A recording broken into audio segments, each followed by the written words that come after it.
Hi, everyone. Welcome to Office Hours. If you are watching on YouTube, you can find out more about us at officehours.global. Our first hour is general discussion about media and virtual production. Second hour is usually something we want to spend a little bit more time on. Today, we have special guests here from AJA. They're going to be talking about Bridge Live, and so we're pretty excited about having them here. So that's in our second hour today. Tomorrow, we're going to give you an update on Office Hours. We've been making a lot of changes, and we'll talk to you about Office Hours 2.0. On Friday, Parsec will join us. Some folks from Parsec will explain what Parsec does and answer your questions. And of course, Saturday is the long day. We have education at 8. We don't broadcast that on YouTube, but it's an incredible conversation about education. And at 11, we'll be cooking with Damayanti Gajar again and continuing to experiment. We're about to make some big changes in that area. So you definitely want to check that out. And we'll be doing that at 11. And then really starting kind of at noon, but really at 12:30, we'll have the Belfast method. And that'll be returning to Belfast, where we've got an audience in the room, as well as a stream out to the rest of the world. And so it's going to be interesting to see how that hybrid works. So that's what we have coming up this week. And let's jump into the questions. Bill, what do we have? Our first one comes from TJ Asher, a longtime often panelist in Minneapolis, who is tempting fate with, do we have another birthday in the group today? I'm not saying who it may be, but do we want to Lower Fenwick about it? It is Fenwick's birthday. Where is Fenwick? Where is he? Hold on. There he is. I see him. For me, he's in the corner. Fenwick's birthday. All right. Now, we're going to do this quickly and efficiently and effectively, and that means that we don't try to do a bunch of other things. Don't try to be funny. Let's just try to survive it. All right. Here comes the train wreck. Sorry, Chris, in advance. Happy birthday to you. Happy birthday to you. Happy birthday, dear Fenwick. Happy birthday to you. And many more. We really need to pick the pace up. No, you have to slow it down. So here's the deal with the birthday thing, is that if you only follow me when you're listening, if I start it, or whoever starts it, if you only follow that person and it goes slowly, it'll feel like everything's in sync. We've done it a couple times well. If you try to go fast, you haven't done it well. We have done it better. Not well. Well is a big word, but better. We've done it better that way. So you have to slow it down and have one. Everyone just listens to one person. I think Preto might be onto something, though. I think we need a karaoke bouncing ball. We did that one time, and it worked exceptionally well. And I felt like it was. We did that. I think we did that a year ago or a year and a half ago. It did work really well. Like I just haven't been doing it. If we want to have Preto, we're gonna deputize Preto as the karaoke birthday master. The karaoke officer for the birthday karaoke officer. So the BKO. so Preto now is the BKO. So Preto, we will expect you to innovate and process that, and we'll wait for the next birthday to see what you come up with. All right, very good. I'm always pushing the tempo because my wife's family is Polish, and there's like 17 stanzas to the birthday song, so we have to go faster. It takes forever. No, the key new topic. Yeah. All right. Next question. Moving on. Happy birthday, Chris. Happy birthday, Chris. Moving on. Rupert McRae, Dallas, Texas, has our first legit question in here. Can we have a Tesla Powerwall without solar panels, which would be just a giant UPS? All right, go ahead, Stuart. Yes, and it's really, really big. Yeah, they are doing those in Australia. Dennis? So you can. The key thing is you need the backup gateway. So you can't just put your battery on your house. You have to have the intelligence for it to cut the power to the outside world if the power goes down, so you don't start electrocuting the engineers trying to fix the power. There you go. Next question. Douglas Carmichael's up next. He says, what hardware and software would they have used for projection mapping on an event like the Adele show? Would it be Resolume Arena on a laptop backstage? Go ahead, John. There's several high-end packages for projection mapping. I use Resolume Arena. That's what I use to do my Christmas. And I run it off of a laptop, although it's pretty CPU intensive. And version 7 is out now, the new version. So probably. My guess would be either Ventus or Disguise but Resolume would totally do it. But I think that those are the two that are the ones we see the most in that area. Those are, I mean, Ventus is really built for that. I mean, that's it's used heavily in Europe for really complex projections. But I don't know what they used. Next question. Daniel McFarlane in Belfast in the UK says, thoughts on Apple's new self-service repair announcement. It must be new. Go ahead, Stuart. Yeah, it is new, but it's also a reflection of the right to repair laws that are being passed around the world, and also the consumer protection laws. Can you give people a little bit of a? Can you give people a little bit of an update of what the new repair announcement is? The new one itself is so new that I'm still reading but it is, it's come through because of those right to repair licenses or laws. Caterpillar has famously been caught up by that exact same thing, where they've tried to force people to not be able to repair their own equipment.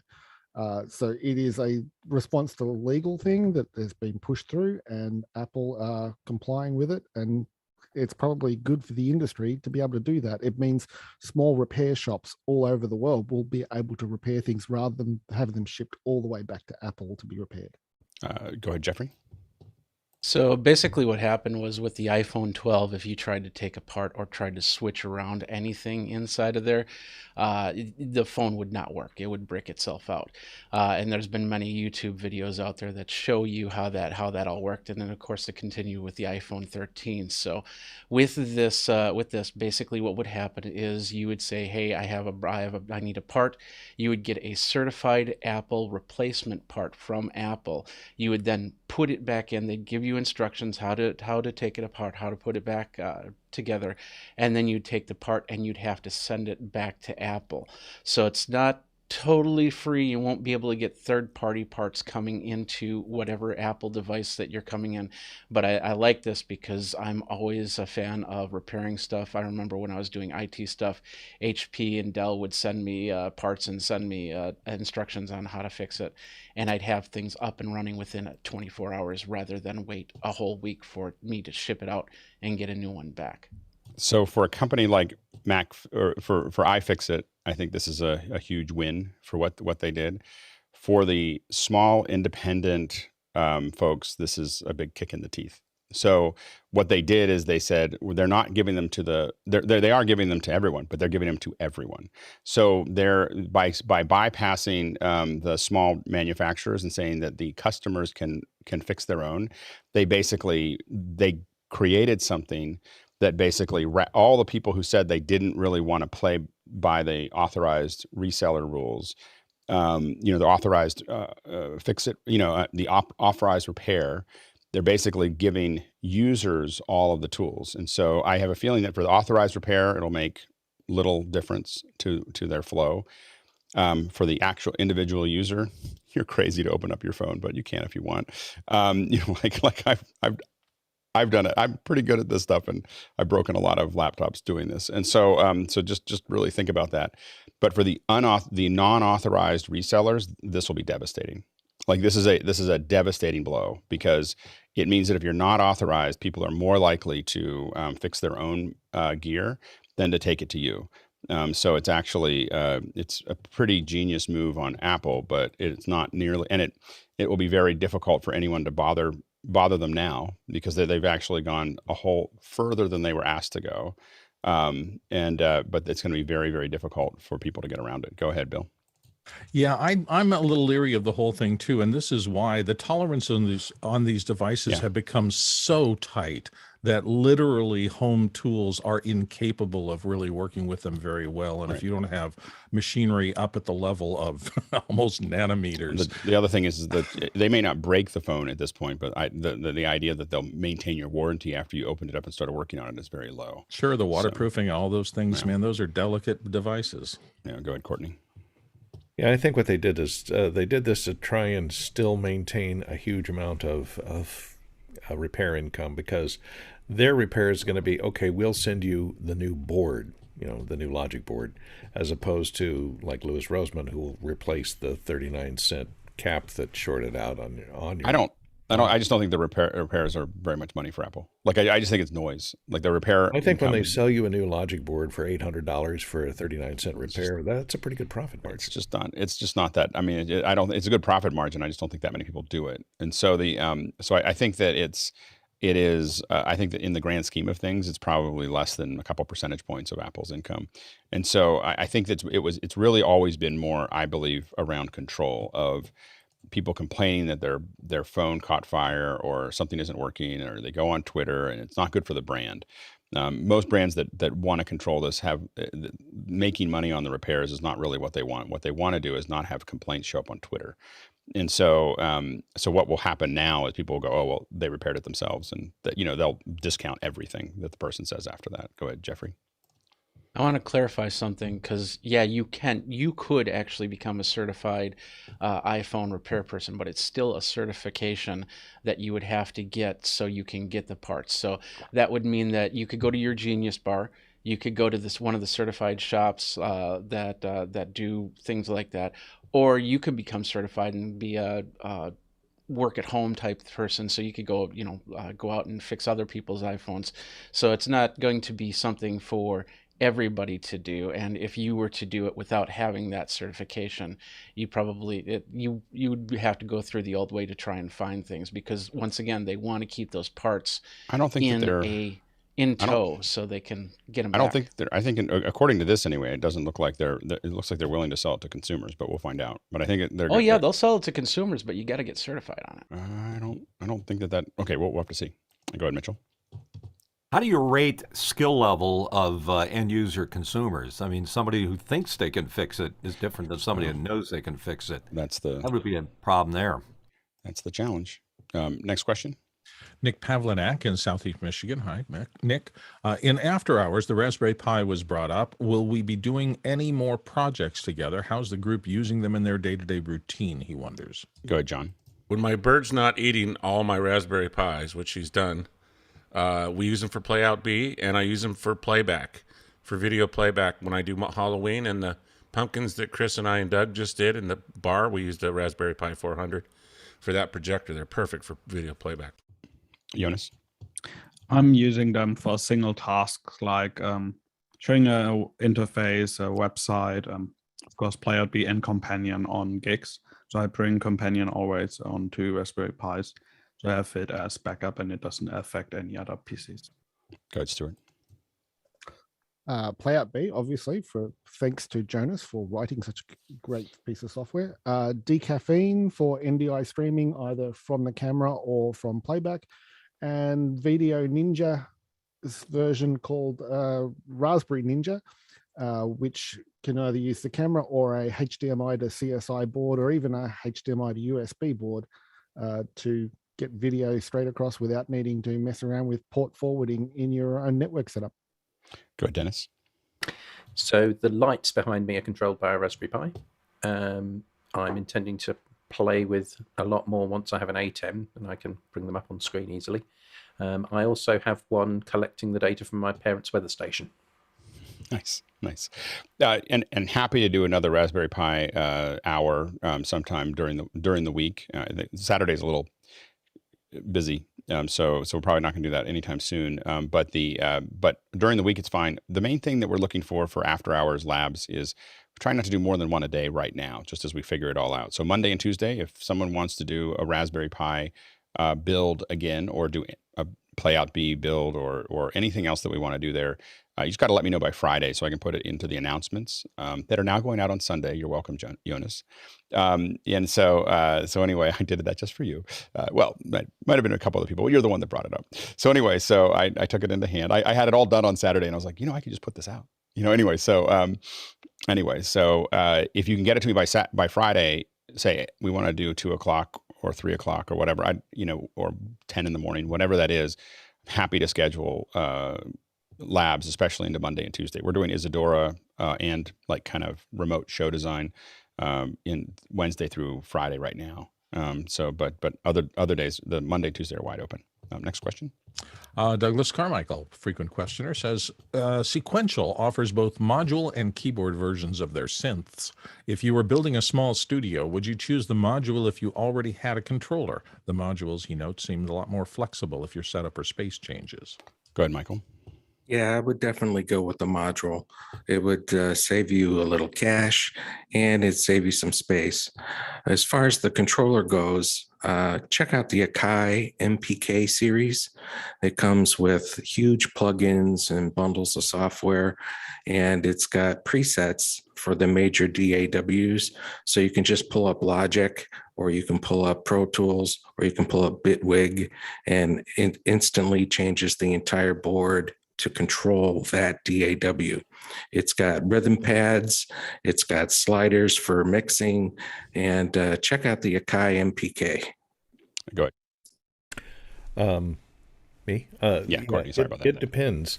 Where's Mickey? It depends if you're pretty good at using a dual manual keyboard. You might want to have an additional keyboard controller. And if you have a keyboard controller that you like weighted keys, etc., or good aftertouch, then by all means use the keyboard controller that you like to control the rack mount version.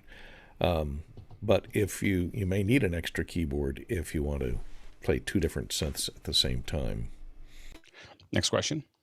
Rupert McRae, Dallas, Texas, up next. What are the lights in Alex's background?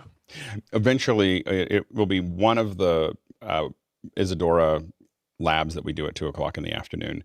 I'm working on getting these lights to be set up so that they will change intensity and color based on frequencies. So that these are little cheap DMX lights, and I'm figuring out how to program them. And I just got them set up, so now that'll be some other part of it. That's not going to be a focus for the labs, but I hope to show it at some point when I get it working sometime this week. Next question. Comes from Dan Huber in Erie, Pennsylvania. If the M1 Pro and Max arrive in a new iMac or Mini, will Apple remove the original M1 iMacs and Mini? Go ahead, John. Apple's the best at this. What they'll do is they'll lower the price for the older M1. Yeah. George? If they move it to the next chip, I don't see them keeping it around, especially if they keep it at the same price point. I think the M1 was just a springboard for their new silicon, so I think they will just drop it. Next question. Next one comes from Sky Gleason here on the panel. He says, suggestions for a document camera for a 72-year-old grandmother to plug into a laptop for Zoom meetings with lawyers. Go ahead, Rupert.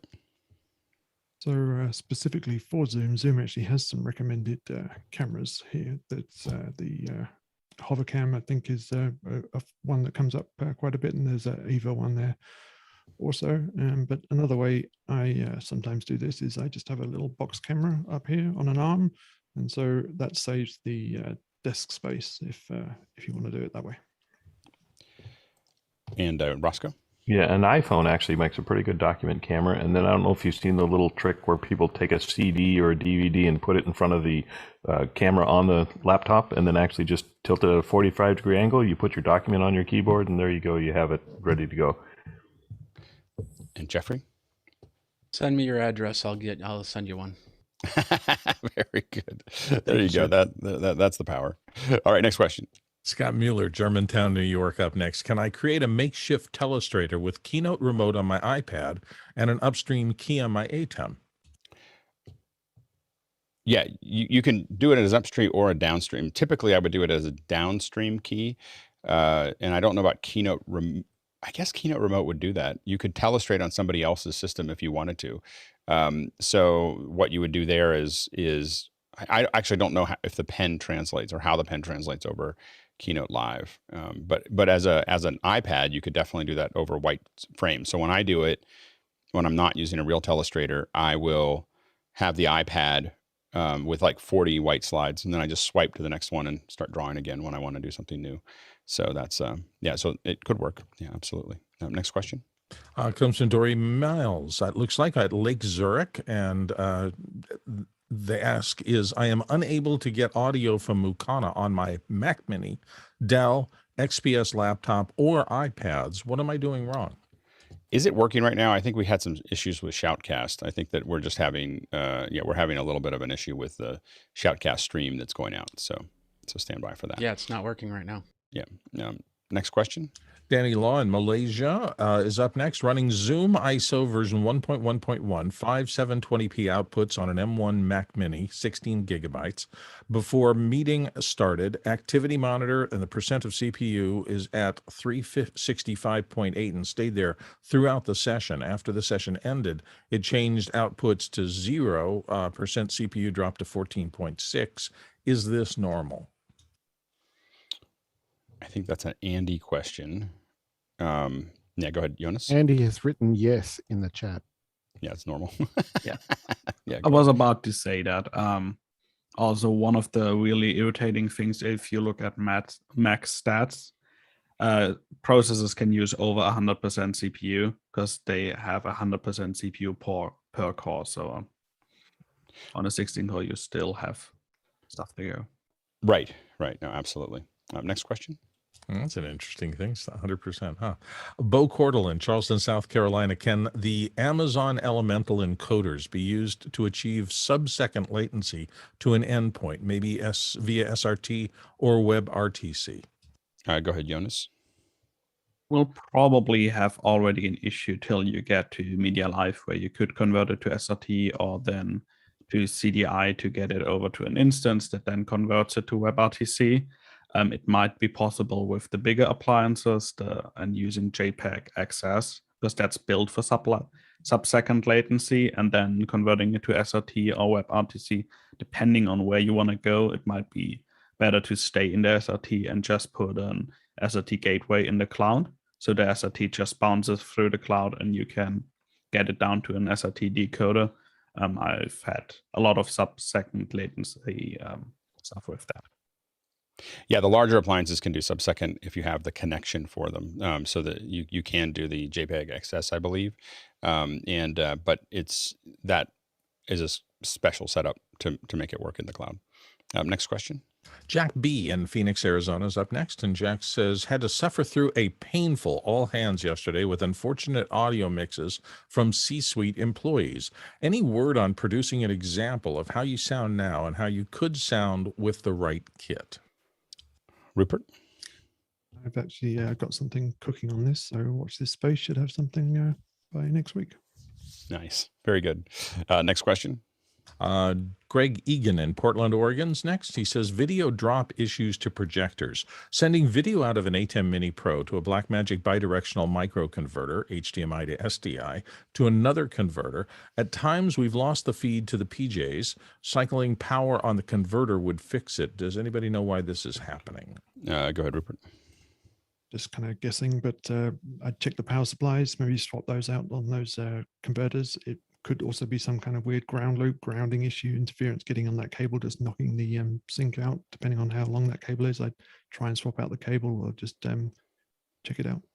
Go ahead, George. So I guess the question would be, you're going from the bidirectional to a second converter. Which signal is the projector getting, the bidirectional or the second? If they're two different converters, you might be just losing sync in the clock. So I would not use two different converters in the chain if you're going to go to the PJ and somewhere else. You go, Jonas. One of the issues that I've seen, especially with the new bidirectional micros, is because it has an active switch in it. So if you only plug in an HDMI, it gets HDMI loop.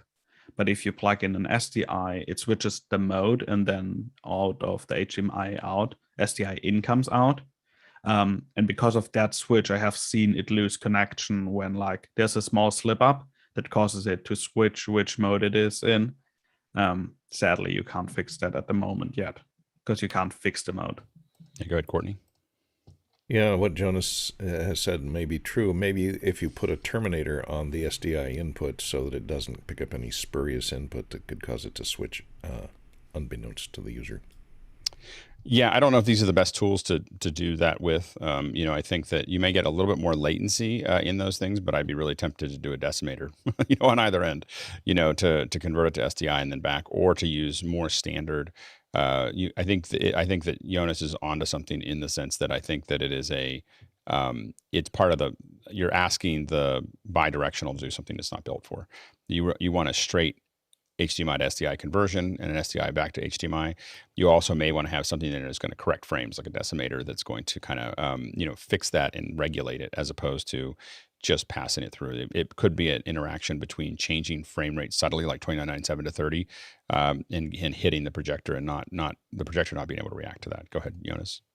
Also, if there's an ATEM in the line, the bidirectionals get super quirky with ATEMs because it tries to send back return data, which puts it in a secret mode that isn't one of the normal ones, which then also makes you lose one of the connections. I would always use the simple ones and then buy two instead of a bidirectional. Yeah, absolutely. Next question. Comes from Rupert McRae, Dallas, Texas, and here on the panel, would a typical ENG camera rig serve well in studio for talking heads and live production? Stuart? Yeah, you take an ENG body, you put it in a cradle and put a box lens on the front of it, and that's a studio camera on a pedestal. That's literally what they were designed for. Just be aware the limitations of the smaller sensor size means you won't get the shallow depth of field that everybody seems to demand now. Good, Mitchell. Yeah, I agree. You need to essentially use the camera. It's already designed to do talking heads and things like that. Just make sure that if you get a lens, you get a zoom lens that can cover 35 millimeters real well. That seems to be the sweet spot for talking heads and for doing Zoom calls like this. Good, Bill.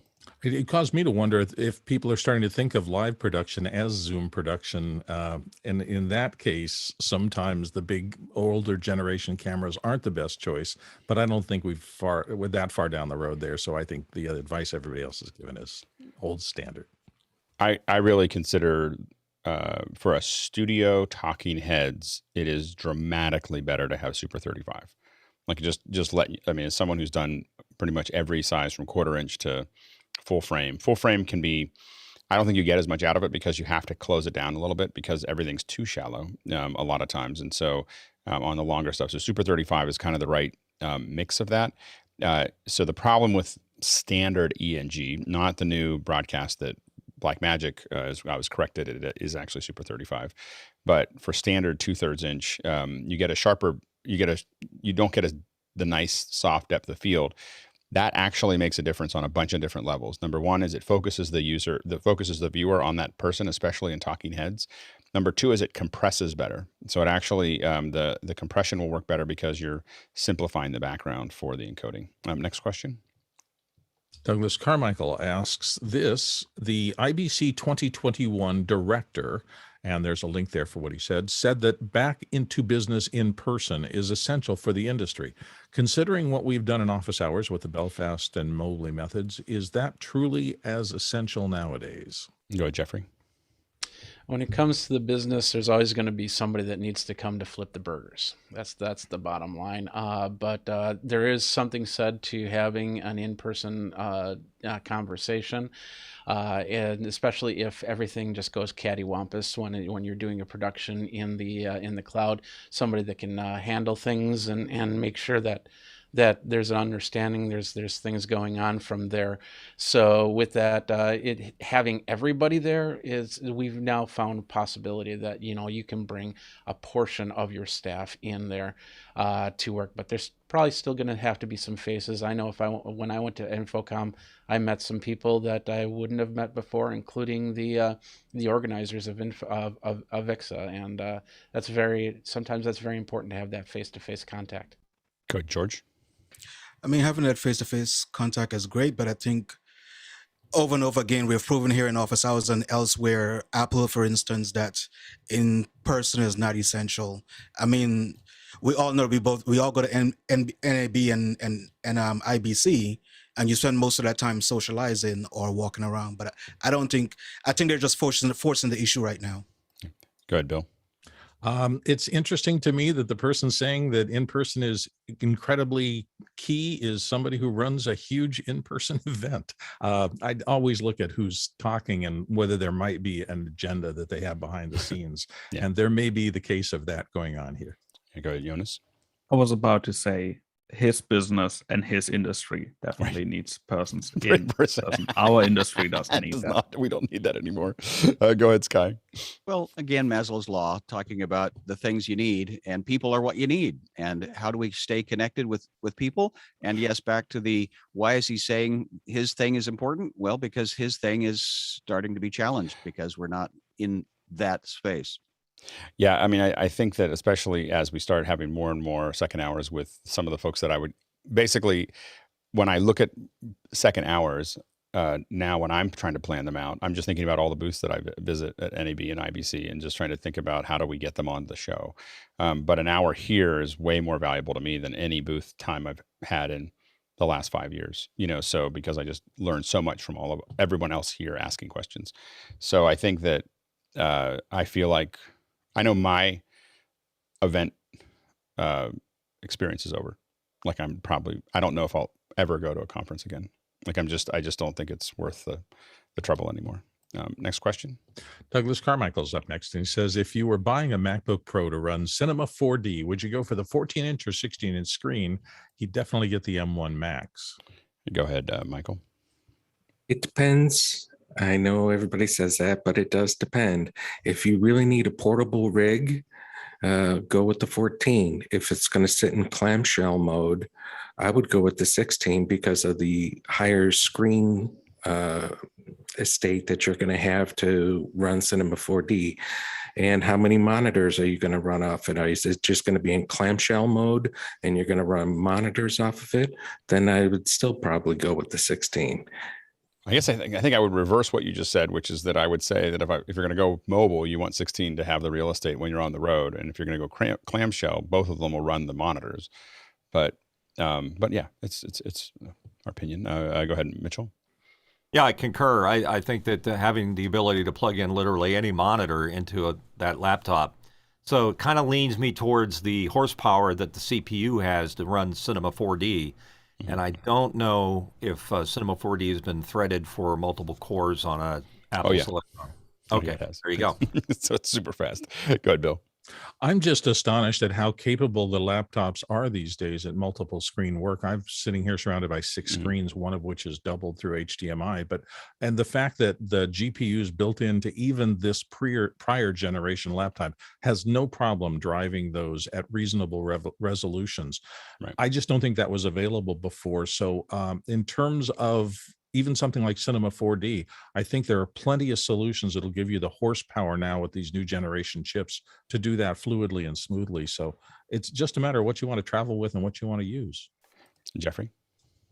Also, if you go with an iPad on your travels, then you can just use that as a casting device for the non-essentials. Or if you're at a hotel that allows you to cast to the TV, you can do that from there. I've been debating between the 14 and 16 myself, and I'm thinking of going 14 unless I can get more power out of a 16. I have a 14. I would never buy one again. It's too small.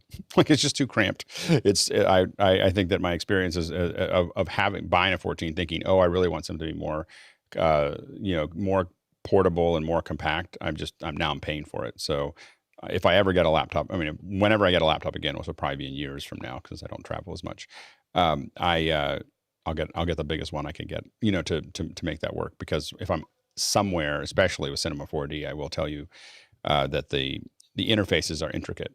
And so a smaller screen makes it. I've worked on Cinema 4D on a 14-inch, and you'll have to assume that you're not going to use Cinema 4D on that screen to be effective. It is not. You cannot use Cinema 4D on a 14-inch effectively in the screen size.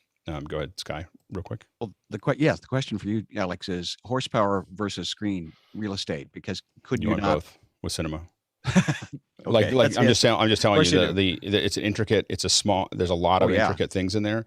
So being able to really see what you're doing on a 14-inch. So if you get a 14-inch, you're saying I'm never going to use Cinema on the road because it's just I've done it on my little laptop and it is super painful. So I would recommend highly against it. Next question.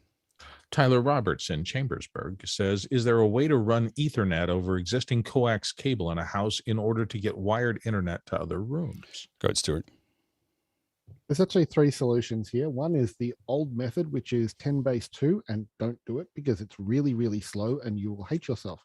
The second method is you can get a balun that converts from a regular Cat5, Cat6 cable to use the existing aerial cable. Again, I wouldn't, because there are other things plugged into TV aerials, such as amplifiers in the roof, that could cause all sorts of problems.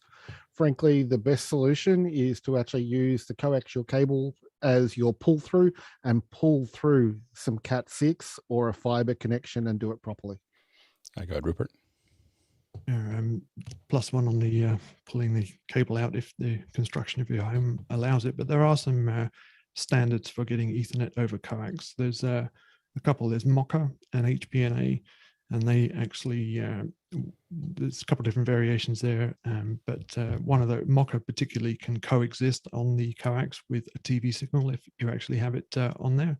But you can also, if you're not running TV over it, you can actually get pretty good performance if you can isolate a single cable and put an adapter on each end. You can run it in like a style configuration, a bit like Powerline in a sort of mesh type scenario, but I've had less success doing that. But if you can get on either end of a single cable, I've seen very good performance up to a gig or even more. And just, you do need to, it does need to be nice, good quality coax. Next question. Douglas Carmichael's back in again with Refuse, that's RE and then a capital FUSE, software offers Mulligan, and he's got a link there, to use any control surface with ProTools. Has anyone had any experience with it? Mulligan. All I can think of was golf. I usually try to get multiple Mulligans is what I go for.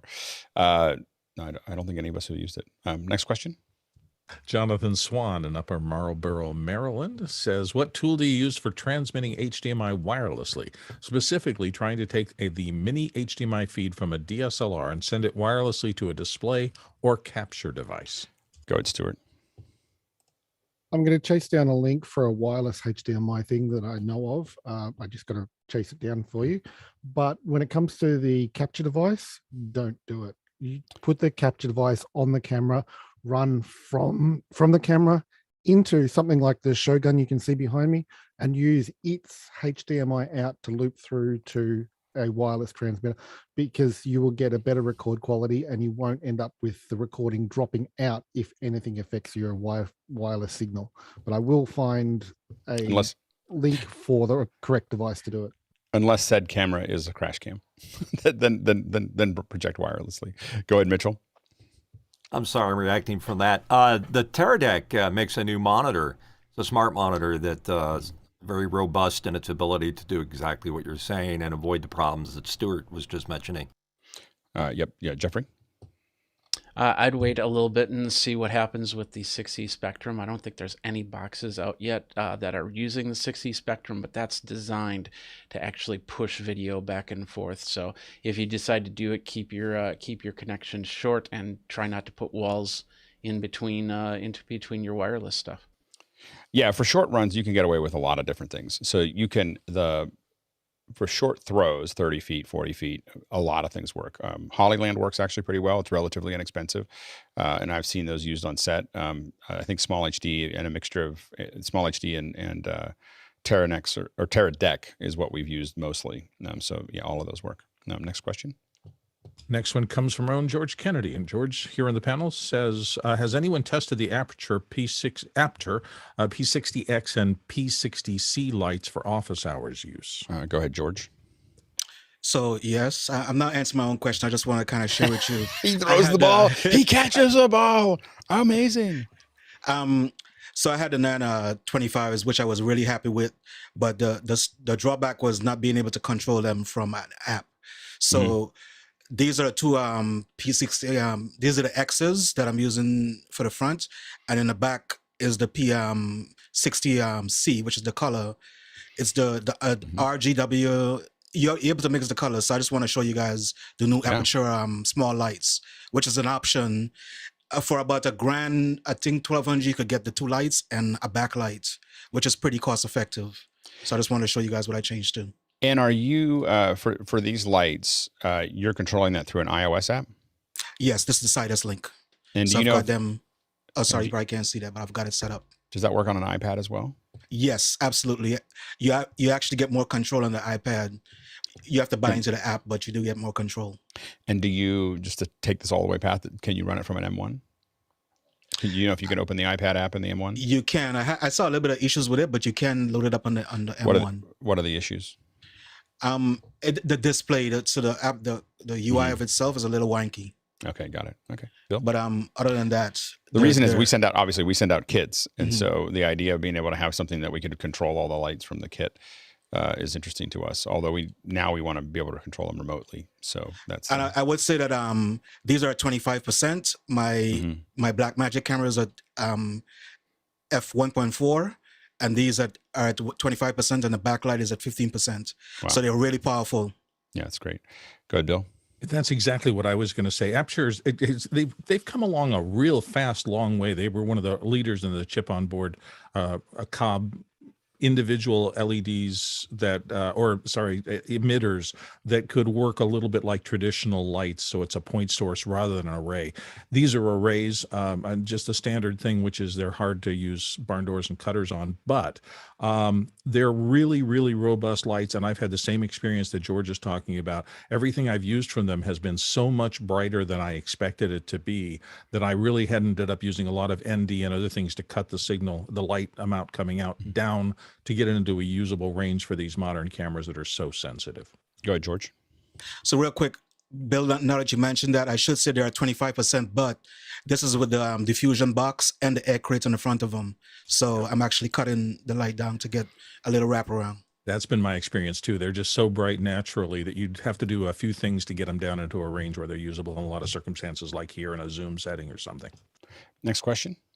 Alex L. in Nevada, California is back. Is there a way to set grid view to the second monitor on Zoom? Go ahead, Rupert. Basically, no. I just want to make sure. So here's the deal: is I was gonna complain to support again about it, but I figured I better check to make sure that it hasn't changed since the last time I tried. But a kind of workaround is if you want to dance through the hoops that allows you to get your client to log in twice to the same meeting, you can bring in a second instance of Zoom and keep that locked in grid view and put that on the second monitor. Yes, that would work.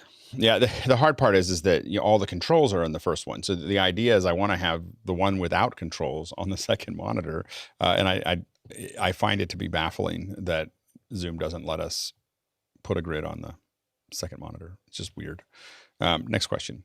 Diogo Nunez in Barcelona, Spain says, I need to embed a video stream into a web page. It's a simple landing page for a one-time event with some branding. The client wants something cleaner than a link to a Vimeo channel. Simple DIY solutions would be welcome. Go ahead, John.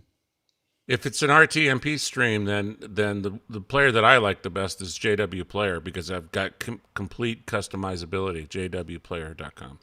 Yeah, if you want the power, JW Player works really, really good. If you're not sending it to a Vimeo channel. You can, if you have the pro version of Vimeo, of course, you can set it up as a play out only. So it's basically a clear listed player. It's not going back to Vimeo. It's not branding as Vimeo. So if you have the pro version of that, you can just embed that and it'll work just fine.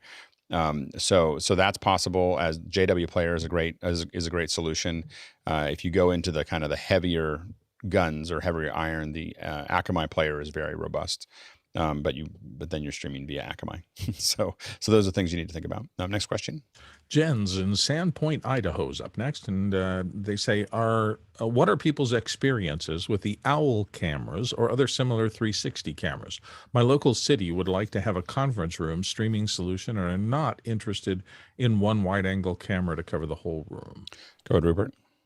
I didn't see anybody else's hands up. I have heard good things about the OWL camera. I haven't seen it for myself. I'm not sure if it provides a continuous 360 view, though. I think it picks out people and then presents them in a regular window. But maybe I'm wrong about that. Go ahead, Stuart.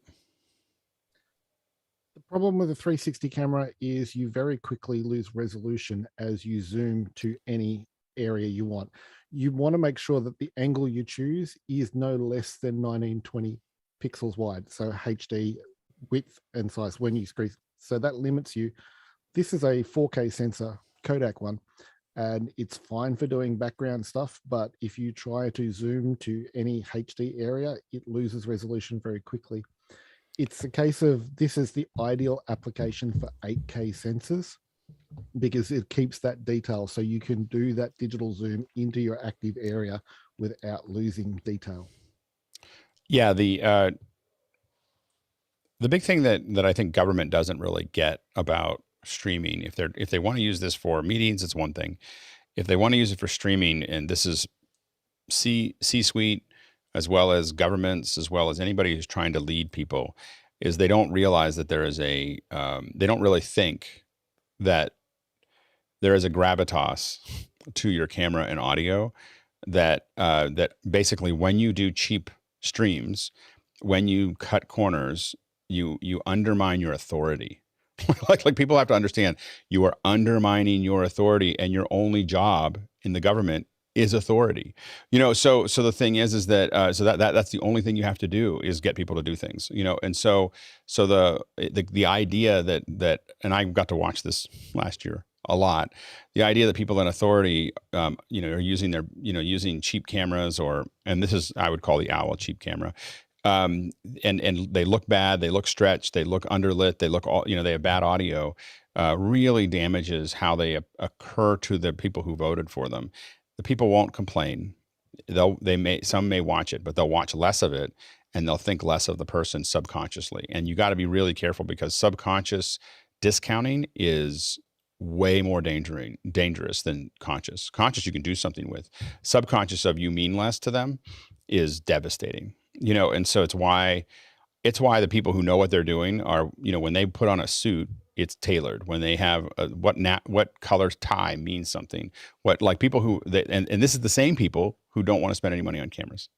So it's just it's kind of a kooky process. Next question.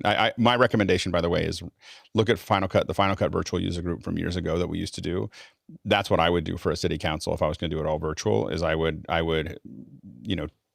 most city councils are odd numbers for obvious reasons. I would shoot the gaps with individual cameras and make them look great and have them talk to each other, and people would love it and they'd watch it all the time. Next question.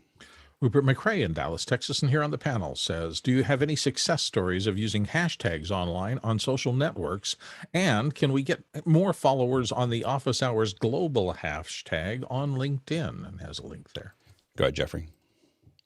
So with hashtags, it's basically if you have something unique that a lot of people are looking for, that's where a hashtag really comes into play. Usually when I use hashtags, I always try to pair them with 2 or 3 other hashtags to kind of bring the numbers up and go from there. I've had a lot of success by doing that and not overloading it with hashtags. YouTube says if you put in more than 15 hashtags into the description, they'll actually start demoting your videos. With that said, I think that Office Hours Global is slightly a little bit too long for a hashtag and really needs to keep under like 10 characters. Yeah, I'm not trying to do that yet. So I mean, I love the fact that you're experimenting with it though. So we'll see how effective it is. I think that, building more presence on these different platforms is something we'll definitely work on as we go into the new year, though. Next question. Douglas Carmichael says, would the Logitech Brio be a good entry-level camera that would pass Office Hours 2.0 standards, or would a huddle cam into an ATEM Mini be better? Go ahead, Bill. I can't speak to Office Hours 2.0 standards because I don't know them. Alex will be able to tell us whether that reaches that. I will say that the Brio has been, I own 2 of them now, has been the go-to for lending them to anybody who has to do any kind of Zoom work when they don't have a rig like the serious cameras that we use here on Office Hours occasionally. So Alex, I'm interested to hear what you say about whether that might be a useful tool in 2.0. Yeah, go ahead, Rupert.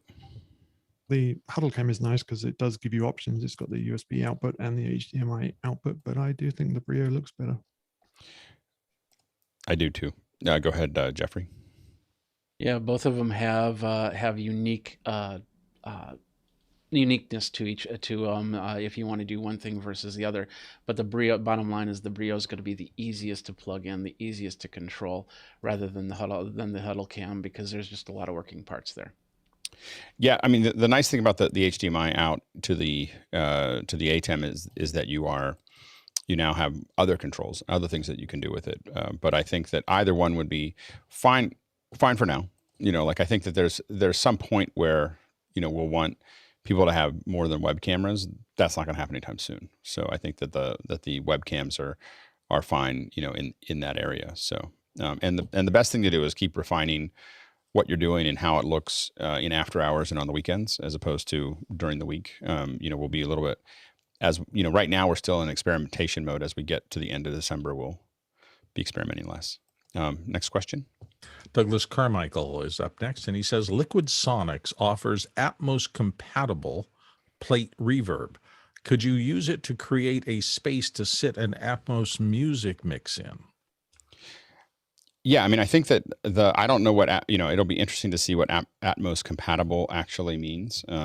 So there's a lot of people that swing those words around. And then the question is, do you really have the control, or does it work well? So it working and it working well are two different things. By the way, if you're watching, we could probably do 2 or 3 more questions before the top of the hour. The main thing that you want to think about with that surround is really creating that open space, so really creating a space that people feel like they're part of, and whether that surround, if it's compatible, sure, it might throw that in there, but if it may not make you really feel like you're there. I will say that the reverb is something that's really important as far as how Atmos feels, especially when you don't have a lot of sources. Next question.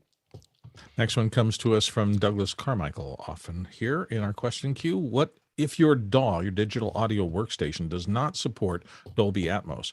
What is a recommended workflow for creating a track in Bitwig, for example, and exporting it to Logic?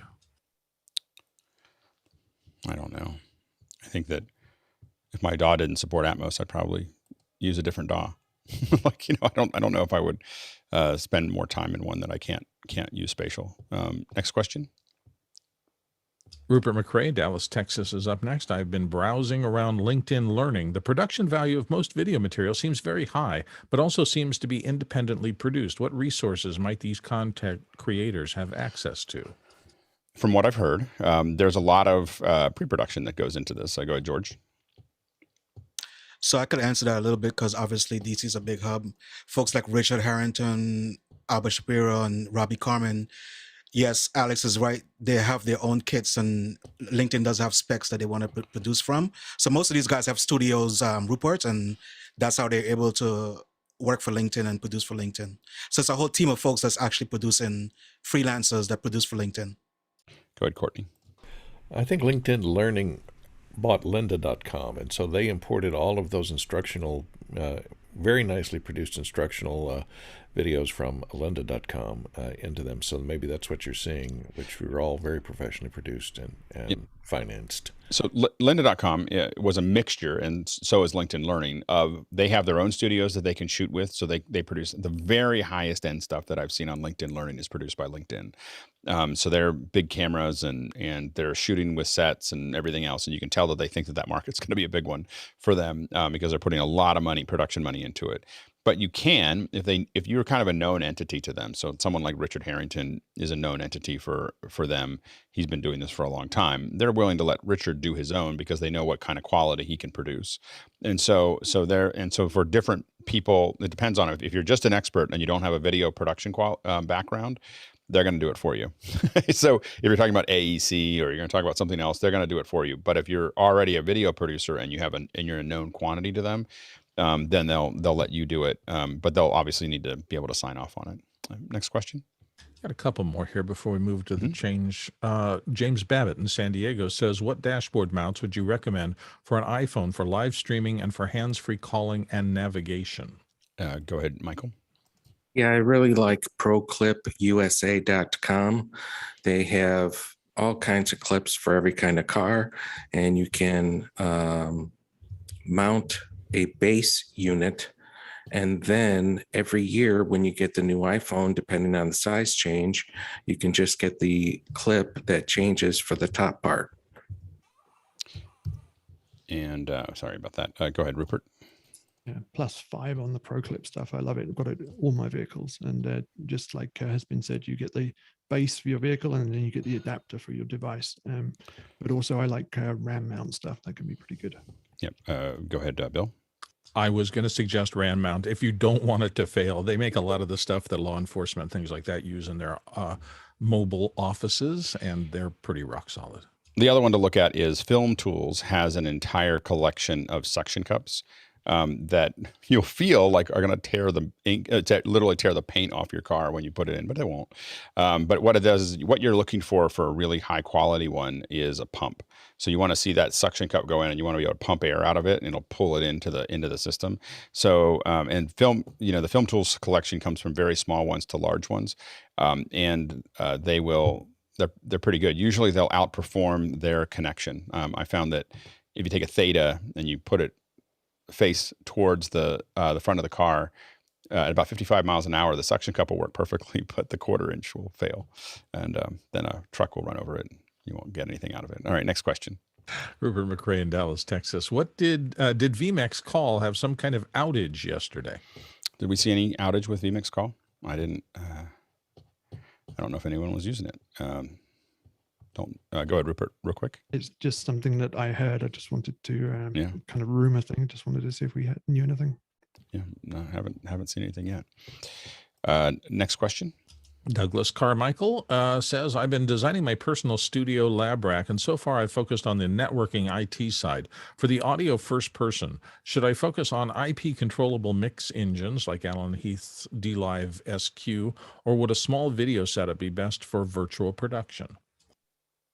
I mean, I think I'd focus on what you're good at, but I would also, I think having some video capabilities is useful. So I can do a little bit of both. Next question. And the last one in general, Mitchell Hill in Wilmington, Delaware, here on the panel. Why not a new ATEM Mini for 4K? Go ahead, George. Mitchell, anything is possible, and the year is not over yet. Blackmagic hasn't given us anything yet from NAB, or they're still IBC, so we're still waiting. I think that I would be surprised to see a 4K in the smaller ATEM range anytime soon. There's a whole infrastructure right now between the cameras and the ATEMs and everything else around 1080, and there's 1080. So I think that, and the reality is we're streaming in 4K for our tests here, and we'll be streaming 4K for as soon as I receive, now that AJA is here, as soon as I receive my SFP from AJA, we'll be streaming in 4K. My FS HDR is waiting for one more little piece, and then we go to 4K. So anyway,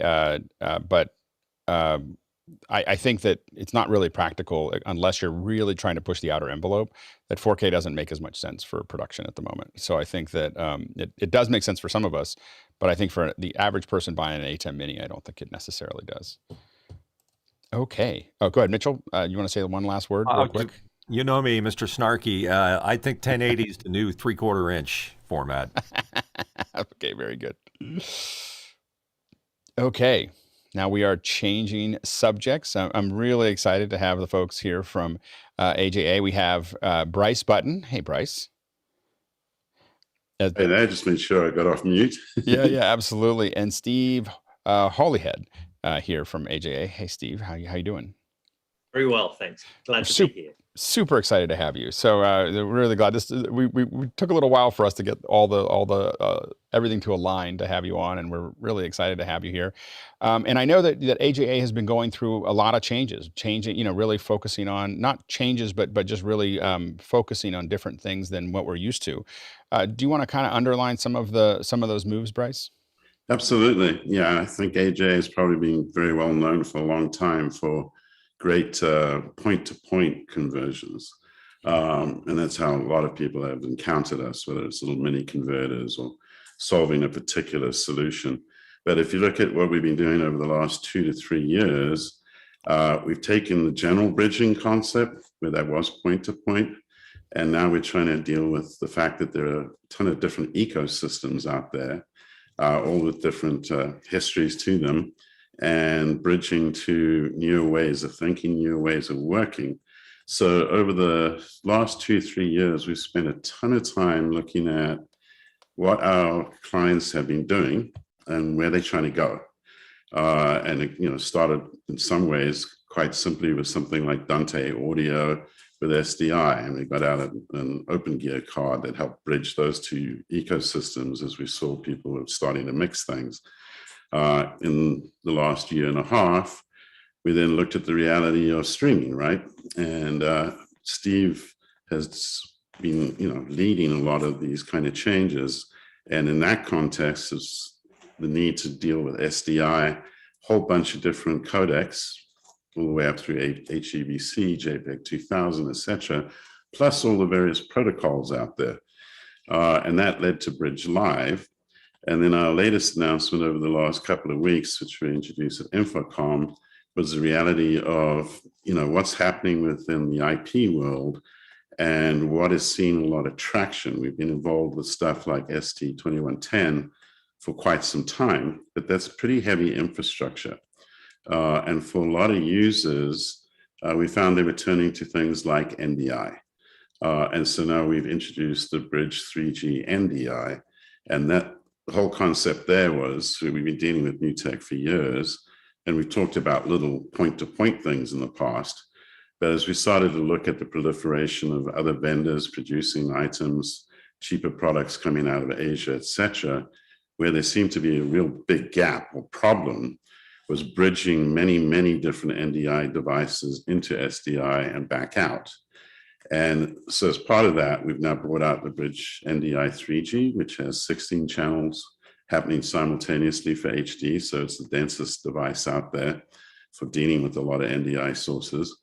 And additionally, going back to the Bridge Live, Steve's team has done a lot of work to actually introduce NDI into that product. So you can then go from essentially the router type concept of the Bridge NDI 3G and deal with all these ecosystems. So therefore you can convert transcode from SDI, NDI, HEVC, etc. And all of this is based around real-time work. So the concept there is, with that broadcast kind of background there, making sure that we can make these transitions as seamless and as steady as possible. And when Steve gets to talk about this, I think it's going to be one of the interesting things for him to talk about in the development process, because NDI products themselves vary a lot in terms of quality, stability and timings, all that type of thing. So it's been a huge engineering effort. And we really think that this has been really important work. And on top of that, I just want to mention one other thing we've gotten into, which is looking at the realities of all this content creation that we're all engaged in. And it came down to a very basic reality. We started to realize, and all the data stats show this, that the amount of content that you guys are all producing, throwing out there, our current reality is that we're now expected to produce as much media content in the next 3 years as we've done over the last 3 decades. And that's obviously due to all sorts of tools, accessible tools that have become available, everything from iPhones to etc. And so that even higher level, the management of all that is really key. And so we've also introduced something called Discover, which is a media management tool. And that's for folks that are having to deal with this infrastructure, for line producers, etc. And the fact we're all working remotely, we're all here on this call together, people are spread out. Your media is now spread out. Your media is not just on a USB drive, it's going to be sitting in the cloud. It's going to be sitting halfway around the world. And just even understanding where everything is and trying to manage that, that's a huge process. So at that highest level, we've gone for the first time into software in a very serious way there, and we've actually taken an equity stake in the company Discover so that we can help folks manage the results of all this creation that we're doing. So that's kind of the bigger picture in terms of where things are at. And I think it'll be fun for Steve here to share some of the details of what's going on with these various products. Yeah, go ahead, Steve. It's interesting. Great. All right. Thank you. Well, I do want to say thank you to Alex and the Office Hours team for having us on today. It's a privilege. As Bryce said, I'm Steve Hollyhead, Senior Product Manager at AJA, and I look after a number of different product lines. So there's the Bridge product line that is beginning to emerge here. The Kona cards that you're probably well aware of, the I/O devices, TTAP, UTAP, and our more developer-focused Corvid cards. So that's really another part of AJA, is that we have products that we sell directly, either through a reseller channel or a distributor or SI. But we also have a very large developer program, and in that there's access to all of the products that really exist on the desktop, like the Kona, the I/O, the TTAP, but also this range of Corvid cards, which we primarily keep for our developer community. A little bit about me, just to give a bit of color. So I started out documentary editing in the mid-90s. By the late 90s, I was doing a stint at BBC News. Then I switched tracks out of production and into the dark side of software and hardware production. I joined Discrete Logic in the late 90s, just before they were purchased by Autodesk. So I worked for those guys for a while, moved to the US. Then I found myself working for Avid out of the Burbank office. And this was really during the time of file-based transition. All of the new file-based cameras were starting to come along. And that was a really interesting time to be in Burbank and in Hollywood, trying to sort of, again, bridge these new realities together. Worked for Discovery out of Hollywood for a little while, ran my own workflow consultancy. And then just prior to joining AJA, which was remarkably almost 5 years ago now, that went by quickly. But just prior to that, I was director of technical operations at Fox Sports. So I feel very privileged that I've been able to weave together a mixture of technology and actual production, broadcast, and what have you. So that's really been helpful for me in this role, particularly. So to Bridge Live, this is the topic du jour. And as you quite rightly intimated, Alex, at the top there, it is kind of a new area for us, that we have these appliances, if you will, or larger software efforts as part of our portfolio. Obviously, strategy is one part of that, right? We are a hardware company, but we see more and more of our tools used in software environments, so that makes sense. But we also have to be quite careful because of that very large developer program that we have, and all of those fantastic people who take our products and then incorporate those at the heart of their products. What we don't want to do is become a competitor to those developers in our developer ecosystem. So we do choose our products very carefully to make sure that we're not overlapping, and certainly not overlapping too much with any of our partners that we see out there. So talking of partnerships, well, Bridge Live came out of a partnership between AJA Video Systems and a great company called Compromato out of Central Europe, Czech Republic. They are known very much, Compromato are known very much for their high quality, low latency encoding and decoding and transcoding.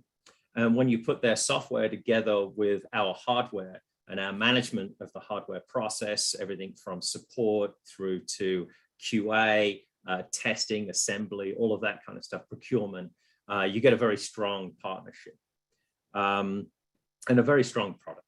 So Bridge Live was launched about a year ago, and it has 5 key areas of focus, I would say. So remote production, unsurprisingly, the thing that we're all really have been dealing with, right, in the broadcast and remote event space for quite some time, but obviously had that massive acceleration. And it really was one of those things that we all knew it was coming. Like everyone was talking about REMI. Everyone was like, you know, it was all like theoretical. And there was a handful of crazy people like me that were like, this is the future. This is what's going to happen. And people are like, yeah, but we still like our truck, you know, and then suddenly everything just got pushed 10 years forward. That's right. That's right. I mean, if I go back even to my work with Fox Sports, you know, back in 2016, we covered the Women's World Cup. And that was one of the first times that we had a truly remote stage that was fully backhauling everything to the Pico lot. and allowing us to turn around those shows and version them out for the podcast and version them out for various different pieces, news, feature shows, that kind of stuff. So, so we've seen a tremendous evolution, right, since then. Number two would be just basic contribution.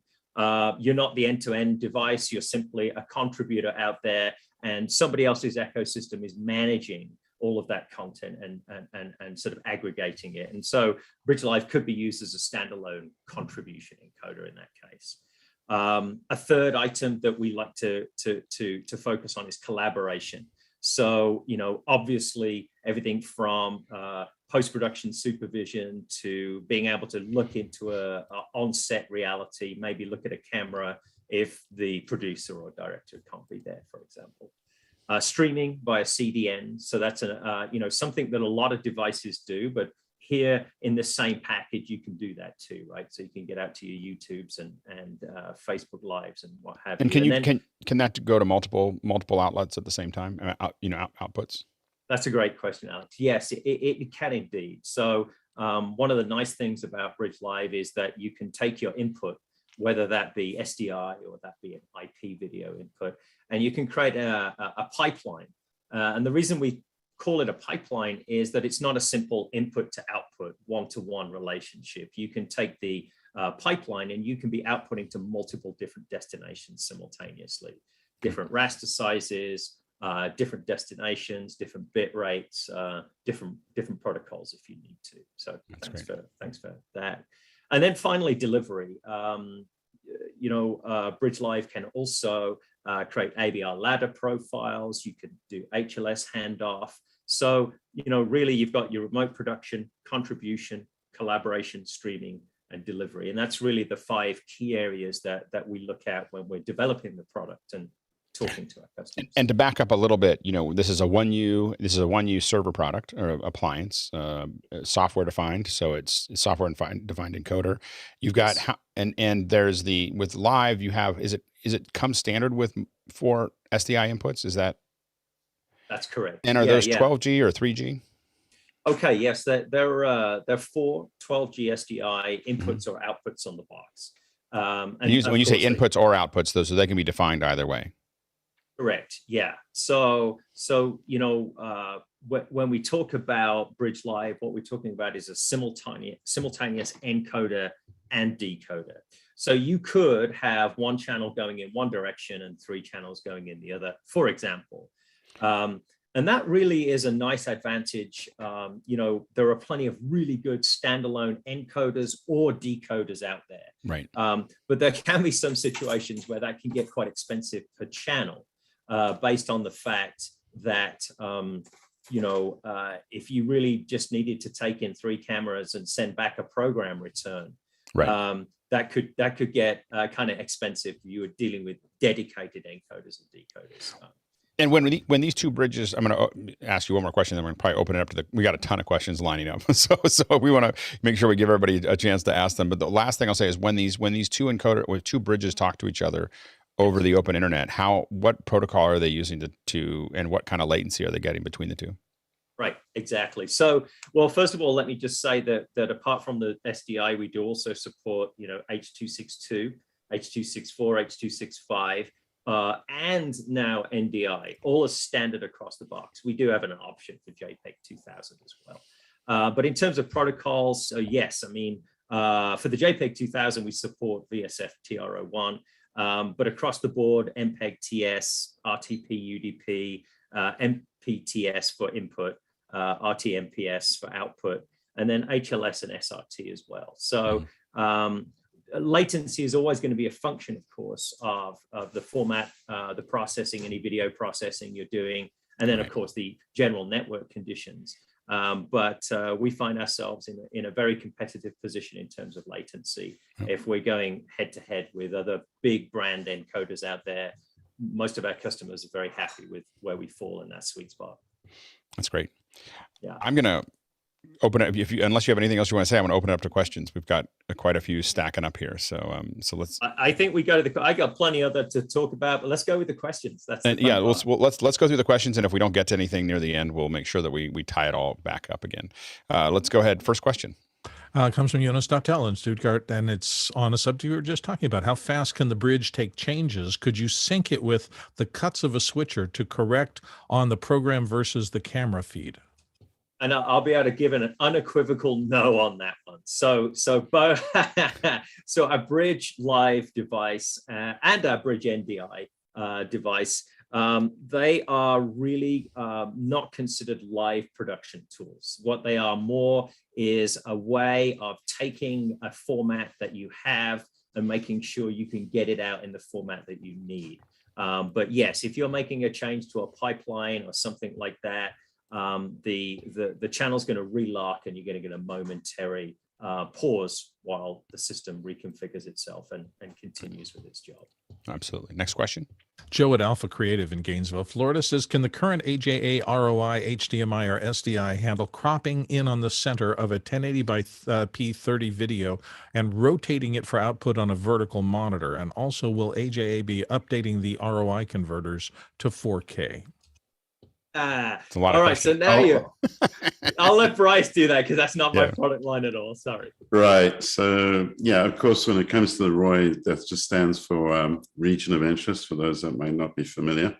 And the concept there is, yes, we do have software that accompanies it, of course, and you can actually go in on your signal with the type of description I just heard there. It sounds like you're probably bringing in an SDI source and you want to make it vertical.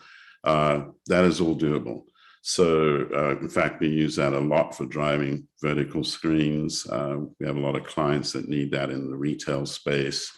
Actually, sports production these days, they love to put up those huge displays behind the hosts, and they tend to be vertical. And it's very good at that. So in terms of the 4K question, of course, we've been looking at it. It's not something we're rushing into right now. A lot of it is very successful with HD. As you know, the last 2 years, in fact, slowed down a little bit of the 4K when it comes to broadcast stuff, because folks are finding that their bigger need has been to get their HD production and turn that into the streaming arena, where the bandwidth, et cetera, is more conducive to HD. It doesn't mean we can't do the 4K, as I mentioned as well, but it's not an immediate need in terms of what the market's feeding back to us. But of course, we will continue to look at it because, as you know, AJ is already working all the way up to 8K when it comes to corners and various things. So it's not a fear of that. It's just, you know, where's the sweet spot in terms of the market need for the moment. Yeah, I think the challenge with 4K is mostly when you're rotating it is not losing that resolution, or when you're changing it is wanting the 4K is less of 4K streaming, but processing it in 4K, I think, is the challenge there. Yeah. Next question. George Kennedy Jr. in the panel here in Washington, D.C. Who's the target for the AJA bridge? Do you see the AV industry adopting the use of it? That's a great question. So yeah, I mean, out of the gate, about a year ago when we first launched the product, I could say that yes, our primary target was broadcast. But we had in our mind that this could be an extremely useful tool for the AV industry and the video industry generally. So I think what you see is over the last year, 13 months, we've actually done 2 major releases on the software, and the more recent one in September included NDI for that exact reason. So as soon as we got the product out and we felt like it had broadcast compatible features and was working well, that's where we pivoted and started looking at NDI and what else we can do for the AV market. So absolutely, AV market is a very strong focus for us. Next question. And education. Go ahead, Bryce. Yeah, and education. You know, as soon as we got into the streaming thing, and no doubt the lockdowns, of course, accelerated all of this. And we found that collegiate sports went kind of crazy with it. It's not such a big thing in Europe, but of course, college sports here is huge. And from there, those very same managers of those departments have actually been asked to now introduce a lot more video across the campus between departments and so on. So their responsibilities have gone through the roof. And we've seen a lot of demand for the live for a variety of purposes attached to that. Absolutely. Next question. Again, George Kennedy from Washington, D.C. in the panel. Has Bridge been tested pushing SRT to AWS Media Connect? Yes. So, you know, as you can imagine, we get on a lot of demonstrations with various different customers. We made a change ourselves, right, to actually run a remote demo environment from our Grass Valley HQ, so that customers can see the results of sending something from a fair distance away across the planet. So yeah, interop has been something that has been an underpinning across all of the Bridge Live development. So both in terms of metadata and how much metadata we can sort of encompass and use, transport, but yes, also in terms of interoperability with various different cloud vendors, and then also the plethora of other encoders and decoders out there, whether they be hardware or software. So we do a lot of rounds of interoperability testing. Obviously, everyone's workflow is different, so sometimes we'll hit something, but what I'm happy to say is that the guys at Compromato are just so swift and so quick. If we do hit something new in, let's say, an Amazon or AWS environment, well, we deal with it pretty quickly. But yes, all of that interop testing is very much high on our agenda. Next question. George again, with we can often find AJA's line of recorders at rental houses. Are you seeing any interest from rental vendors in purchasing the Bridge? So we've had some good conversations about that, yes. And, you know, some of having a brand new product in the marketplace, and a brand new product for us too, and a brand new type of product, is just some of working out some of the background items, like for a rental facility, for example. Oftentimes they want to talk about having software. Let's say somebody did want to optionally license JPEG 2000. So how do they make sure that that doesn't expire, for example? Well, actually, that's a perpetual license. But how do we make sure that the system is up and running and available to a rental customer on a long period of time? So business-wise, we've been dealing with things in the background to make that easier and easier for rental companies to do, because obviously the box might go out the door and might not be seen for a year or two, perhaps, you know. So yes, we have been speaking to rental companies, truck companies. There's interest in having something that's very nice and sleek with a 1RU form factor to do this. Next question. Jonas Dattel, Stuttgart. Can multiple bridges be synced over P2P, peer-to-peer? So this is something that we have definitely been paying a lot of attention to. And so right now, if you take the product as it is today, yes, you can have some success with multiple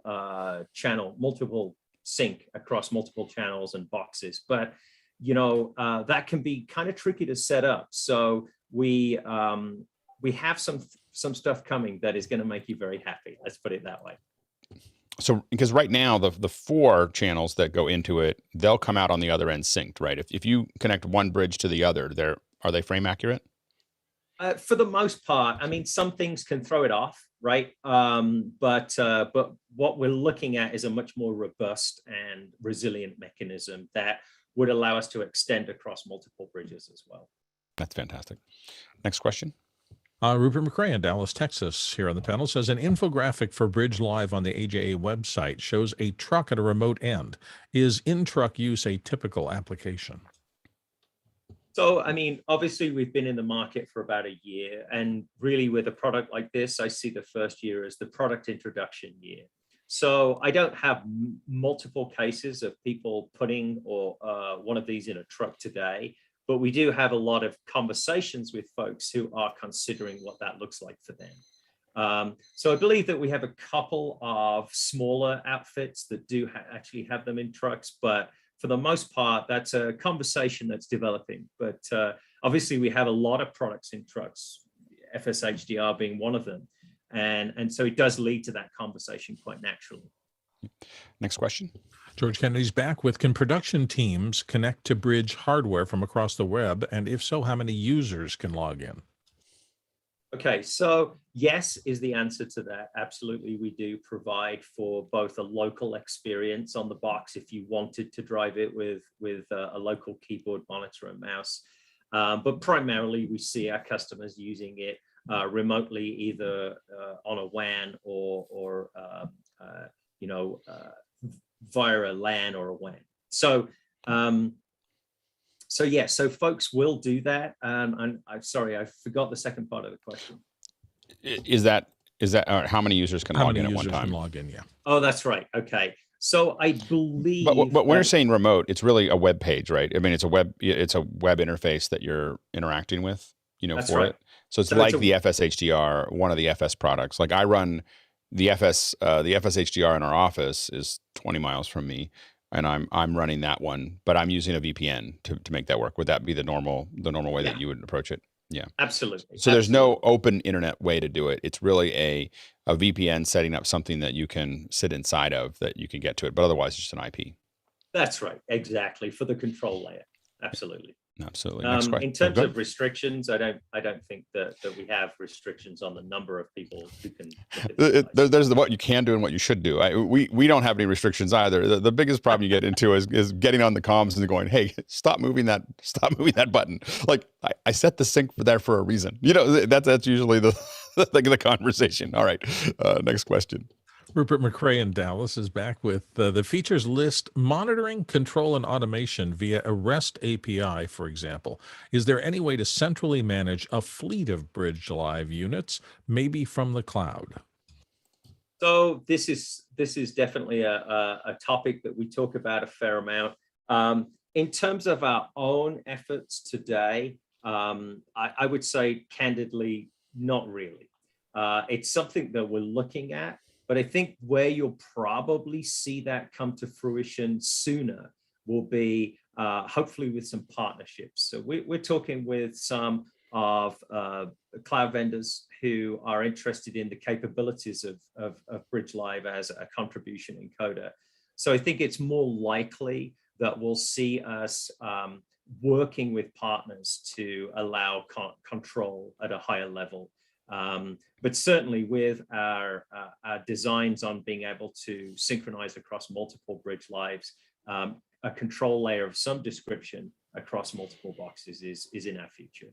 And I would assume because you're using a web page to control it, the REST API is pretty deep. Like your REST controls are pretty well provisioned. Exactly. They're well provisioned for an existing cloud vendor, for example, to be able to use their own interface, for example, to drive Bridge Live, if that's where we went. And that's what we're working on, some of the automation on our end for office hours, where the big problem is really getting to the REST from OSC, which is what we use a lot. And and so once we get that sorted out, for us changing audio sync, specific color controls within the FS HDR, I know we're planning to do from an interface, that allows us to do that. So it works really well if we can get to the REST part.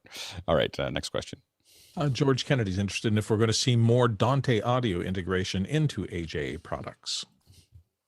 Well, as you can see, as Bryce mentioned, we have brought Dante to our product portfolio.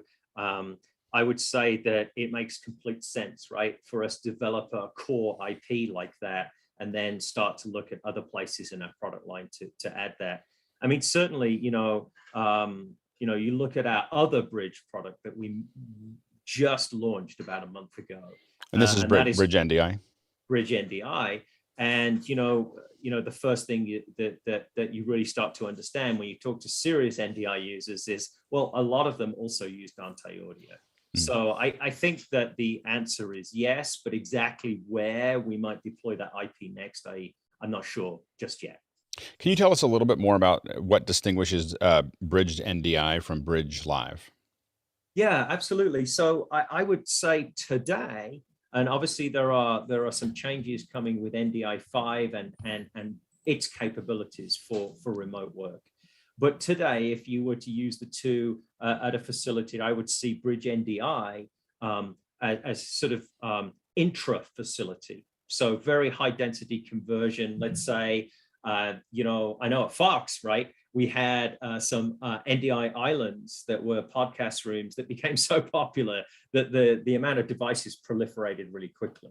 But we still had a core SDI infrastructure that we needed to link to. So I see Bridge NDI fitting in that space inside the facility today. and then Bridge Live sitting more on the edge of the facility and allowing that kind of transport in and out or delivery.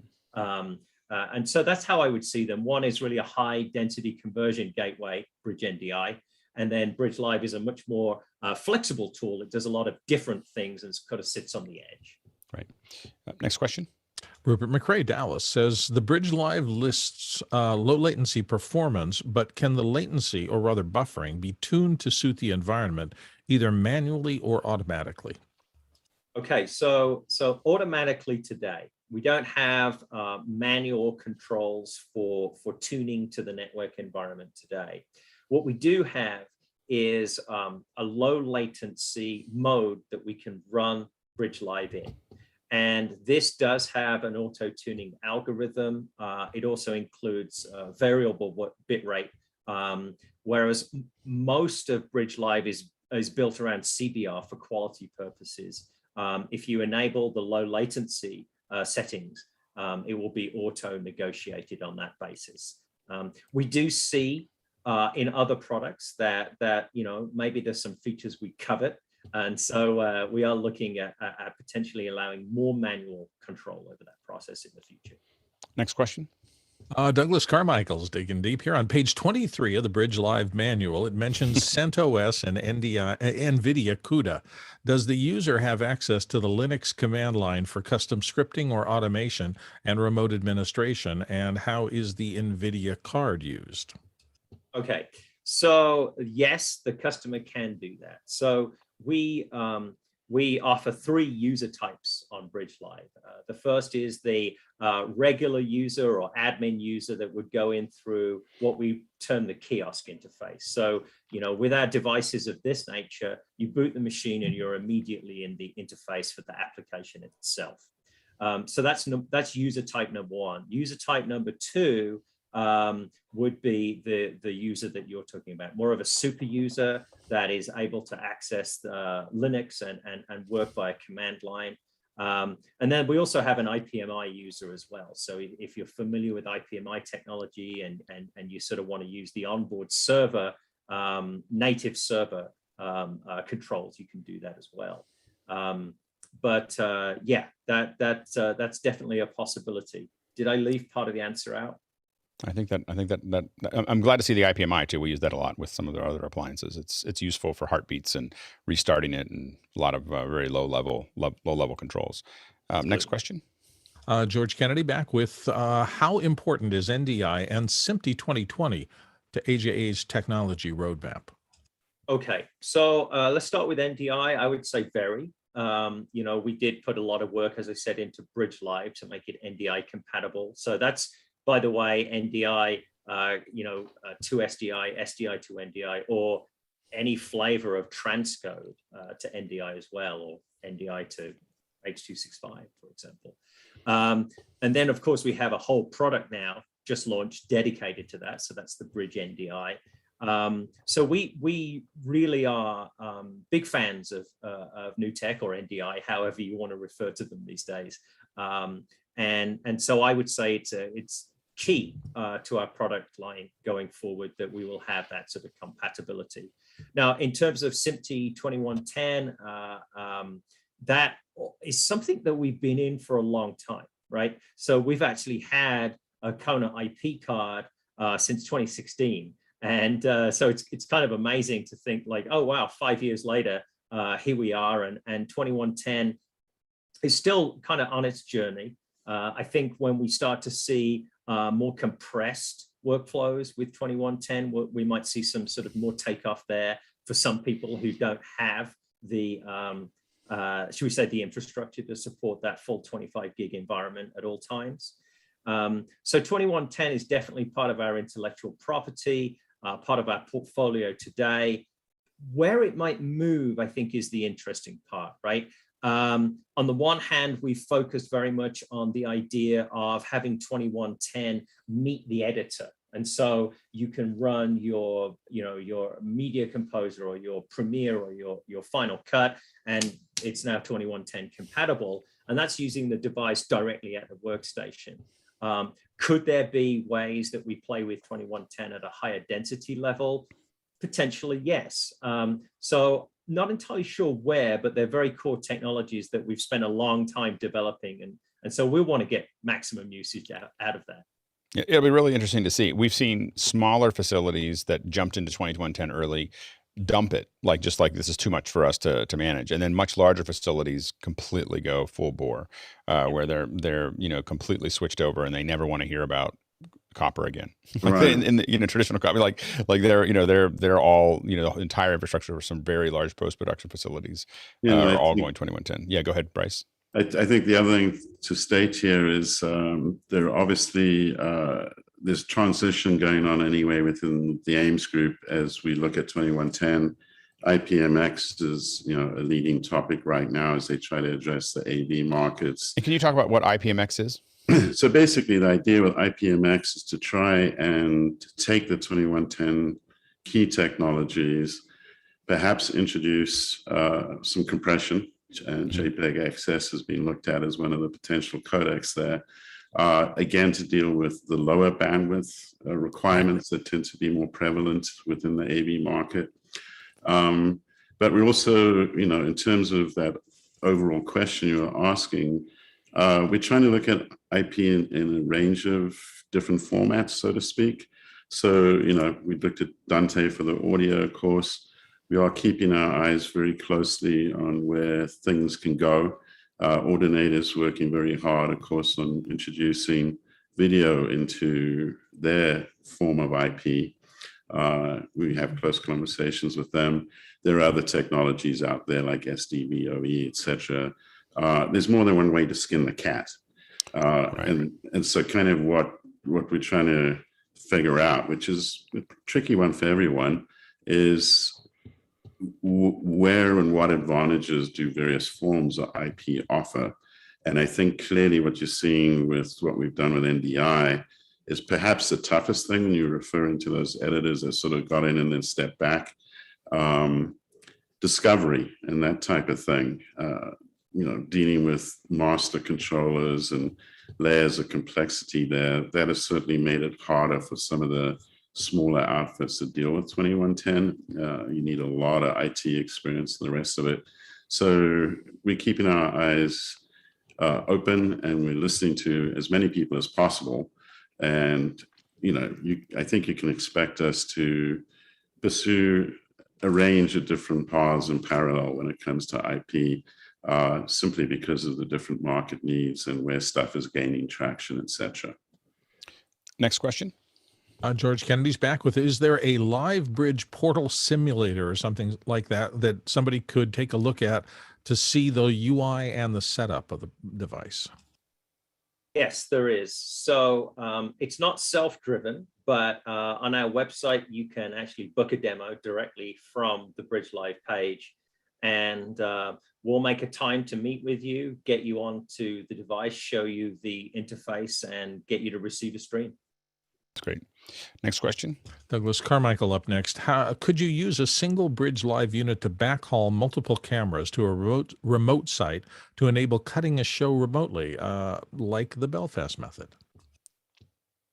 I would say yes, but with some equivocation.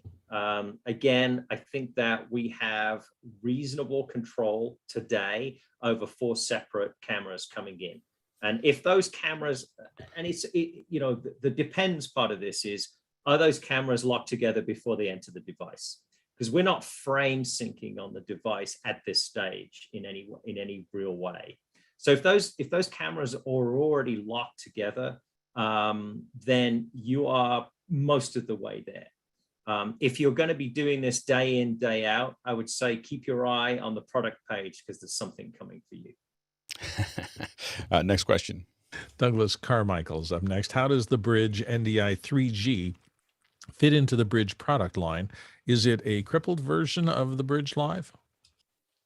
It's actually an entirely AJA-owned experience. So whilst Bridge Live is a Comprimato AJA partnership, whereby Comprimato own the experience in terms of the software. We obviously work together to specify features, but that's a Comprimato effort that's matured over many years. Bridge NDI is all homegrown at AJA. So you are looking at, very much a separate entity. So it's not a hobbled version at all. It actually has different I/O on it. Really, the common factor is the form factor. And today, the NDI format is the common format between the two. Next question. Rupert McCrae is talking I/O. He says the Bridge Live unit seems to have a VGA output and some USB 3 ports. Is this for local console access, and is external storage supported? And what might these use cases be? Okay, so no external storage is supported today. We've had a couple of customers talk to us about that, but not enough people to make it stand out as a real roadmap item at this point. So really, we're focused on the live with Bridge Live. Now, let's think. So go back to the first part of the question again, sorry. The first part of this seems to have VGA output and some USB 3 ports. That's correct. So, okay, so on Bridge Live, actually the local monitoring experience can be driven by HDMI or DisplayPort, I think it is actually. And yes, the USB can be used via keyboard and mouse. So you could run the box locally if you wanted to. So let's say you had a Bridge Live and you wanted to go to an event and just get set up straight away. You don't want to wait for the networking guys to stand up their network. You just want to get going and get configuring. Then yeah, you can do that locally on the box using a standard keyboard, monitor, and mouse. It isn't VGA. That particular port isn't used on the Bridge Live. Yeah, other than that, most people I think are going to use it via a remote web browser experience. And then I was going to say for initial setup, but yeah, you could do initial setup regardless. You could do initial setup either directly or via the network. So yeah, but on Bridge NDI 3G, Rupert is correct that is a VGA. Yes. The thinking there, Rupert, is that on the whole, the NDI 3G is largely going to be put in a centralized location internally somewhere and run remotely. So it's straightforward VGA for folks that might be sitting at the core of a live production and don't necessarily have LAN access for the control, especially during the initial setup stage, and they just want to plug in a monitor quickly and the USB ports for your keyboard controls, etc. Next question. Douglas Carmichael back again with, has there been any thought to virtualizing the Bridge Live software so it could run in an existing virtual IT infrastructure? So I think that this is a very common question. In terms of running in an agnostic environment or sort of more of a COTS-based scenario, I think that you have a choice, I think, right? You could just go directly to Compromato for working with their software. But when you're looking at SDI I/O, then I think that the fact that we are controlling the whole environment, right? We kind of like that, and a lot of our kind of higher level customers like that too, in the sense that we have put it together. We have a 3-year warranty for it. We test it both automated and human testing before it goes out of the factory. So I think at this stage, we want to really see how the product goes as an appliance and make sure that we get the trust in the marketplace that we need to earn with folks who, see us as potentially a new entrant on some level. And then maybe we'll actually evaluate what it might look like to support that in a kind of more free range environment, if you like. Yeah, I think the other thing to add here is I don't want to discount, it's a turnkey product, but I wouldn't want to discount the amount of work that we've done with NVIDIA here as well. We've got an RTX 4000 card that's part of the whole turnkey environment. And AJA, for those who have been following, been working very closely with NVIDIA for some time now, and a lot of that guaranteed performance comes down to the amount of work and encoding and decoding being done, through the CUDA system, etc., as part of that entire package. And on the larger company level, we're engaged with NVIDIA with stuff like the Jetson platforms, etc., that are coming up, where we're effectively being asked to try to deliver this high resolution type work using the power of GPUs to do some pretty heavy processing for surgery. When it comes to health issues, the next wave there, and NVIDIA is putting billions of dollars into this effort, is to pursue the ability to use what we're seeing in our industry as virtual production, right? Is much the same thing going on for surgeries where you're trying to get 4K resolutions. The doctors are working with full color, high resolution. And on top of that, doing a little computational data on top of it so that you're getting real-time feedback.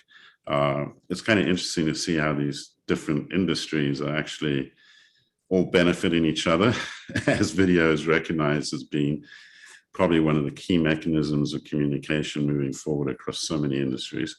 And the ability to do that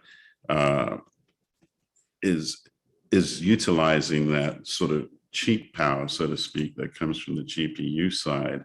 But there's a lot of code work that's going on under the hood on the NVIDIA end to drive those, do that computational work, and we can take advantage of it as well.